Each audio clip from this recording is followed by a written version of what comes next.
Hello dear aspirant, exams recap के YouTube channel पर मैं नितेश नाणे आपका फिर से स्वागत करता हूँ। गाइस, आप सब लोगों को पता है कि जो चुनाव आयोग है उसने भी परमिशन दे दी है। अध्यक्ष महोदय ने भी ये सूचना दे दी है कि हम जल्दी रिजल्ट जारी करने वाले हैं। रिजल्ट तो अब जारी हो जाएंगे आने वाले 10-15 दिन में, लेकिन जो रिजल्ट बनेंगे वो केवल उतने ही बनेंगे जितनी पोस्ट है। बाकी के जो बच्चे हैं उनको एक बार केवल वो जुमला दिखाया जाएगा 2 गुना के रिजल्ट में कि हाँ, आपका भी रिजल्ट बन गया है।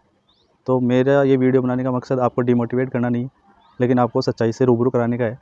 क्योंकि सूचना सहायक है या एएनएम, जीएनएम है, सीएचओ है, जूनियर अकाउंटेंट है, या लगभग 6-7 भर्तियाँ हैं जिनके रिजल्ट इन 10-15 दिनों में निकलने वाले हैं। उन रिजल्ट्स को लेकर आप भी बहुत उत्सुक हो और काफ़ी समय से आप उन रिजल्ट्स का इंतज़ार भी कर रहे थे। वो रिजल्ट भी निकलेंगे और जिनका रिजल्ट बनना है उनका रिजल्ट भी बनेगा। लेकिन जितने बच्चे अपेयर हुए हैं या उससे जितने बच्चे जितनी पोस्ट थी उससे 2 गुना बच्चे एक बार रिजल्ट में क्लियर भी होंगे। लेकिन उस चीज़ को लेकर आपको अपना समय ज़ाया नहीं करना। मेरा तो ये आपको एक सजेशन है, क्योंकि अक्सर ऐसा होता है कि किसी एक पोस्ट के लिए या किसी एक वैकेंसी के लिए अपन भावनाओं में बहकर 2 गुना के लिए पूरे दिन रात भाग दौड़ करते हैं और डॉक्यूमेंट वेरिफिकेशन में अपीयर होने के लिए डॉक्यूमेंट वगैरह बनाने में अपना समय खूब इन्वेस्ट करते हैं।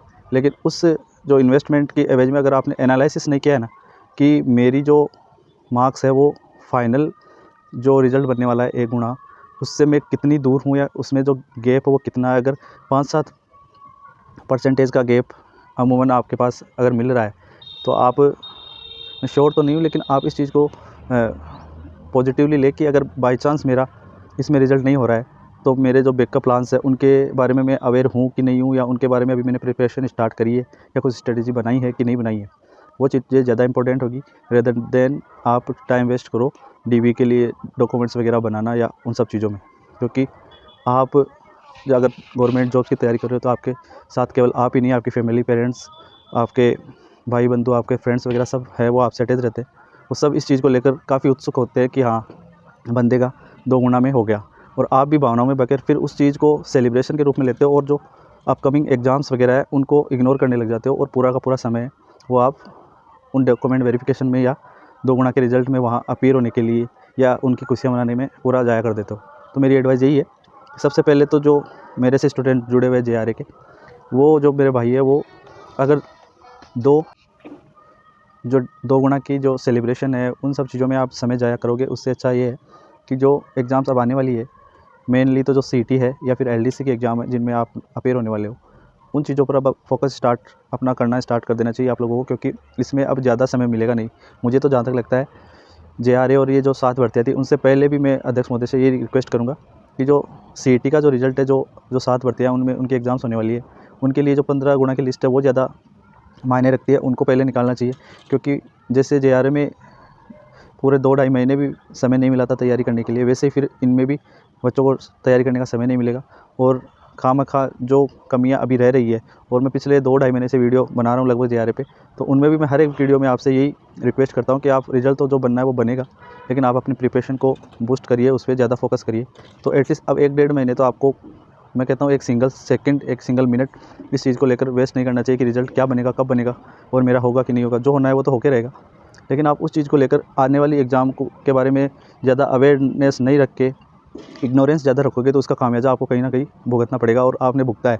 जिन बंदों का जेआरए में जो मेन की एग्ज़ाम थी वो नहीं दे पाए, उनको इस चीज़ का पूरा अंदाज़ा है और उन्होंने खूब इस चीज़ को रियलाइज़ करा होगा। और सीटी 2024 की जो तैयारी है उनकी आप लोगों से, जो कि जेआरए दे के बैठे हैं और इन 6-7 एग्ज़ाम्स में अपीयर हुए, उनसे ज़्यादा बढ़िया एग्ज़ाम्स में कहीं ना कहीं वो लोग हैं एक्सटेंड करेंगे जो पिछली बार फेल हो गए थे। क्योंकि पिछली बार लोगों ने क्या है, सीटी को हल्के में लिया।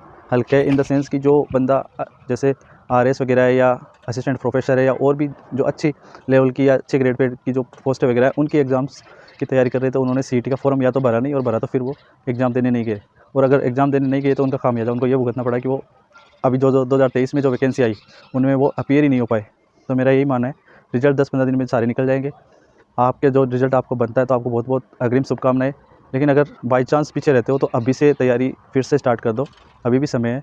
अगर 2024 निकली ना तो आपकी ज़िंदगी के 2 साल कब निकलेंगे आपको पता भी नहीं चलेगा। आपका स्ट्रगल आपके साथ केवल आप ही करने वाले हो। फिर ना तो फैमिली होगी और ना ही फ्रेंड्स वगैरह होंगे। हाँ, वो साथ खड़े रहते हैं, पर जो इमोशनल सपोर्ट है या जो एक स्ट्रेस जो साथ में लेकर चलना पड़ता है एक एस्पिरेंट को, वो सिर्फ आपको ही झेलना पड़ेगा, उसमें किसी का भी कोई कंट्रीब्यूशन नहीं होगा। तो मेरी तो यही एडवाइस है कि रिज़ल्ट आएंगे, उनके लिए आप सभी को बेस्ट ऑफ लक। लेकिन अभी जो तैयारियाँ है वो आप पूरी तैयारियाँ करो, और जो इन्वायरमेंट अभी चल रहा है, हीट वेव चल रही है, उसका खास कर ख्याल रखो, क्योंकि एक बार अगर इसकी चपेट में आते हो तो 10-12 दिन आपके स्पॉइल हो जाते हैं।